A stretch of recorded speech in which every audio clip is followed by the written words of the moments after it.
LPG সংকট মোকাবেলায় জ্বালানি বিভাগের 5টি উদ্যোগ। বিস্তারিত থাকছে ভিডিও চিত্রে। তরলীকৃত পেট্রোলিয়াম গ্যাস এলপিজি সংকট নিরসনে জ্বালানি বিভাগ 5টি উদ্যোগ নিয়েছে।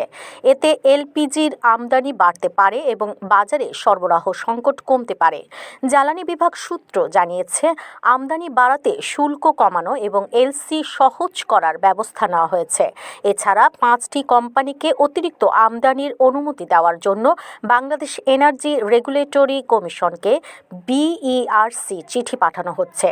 তবে সরবরাহ সংকট পুরোপুরি কাটতে আরও কিছুদিন সময় লাগতে পারে। এই পরিস্থিতিতে এলপিজি ব্যবসায়ীরা ধর্মঘট ঘোষণা করে বৃহস্পতিবার থেকে সিলিন্ডার বিক্রি বন্ধ রাখার কথা জানিয়েছেন।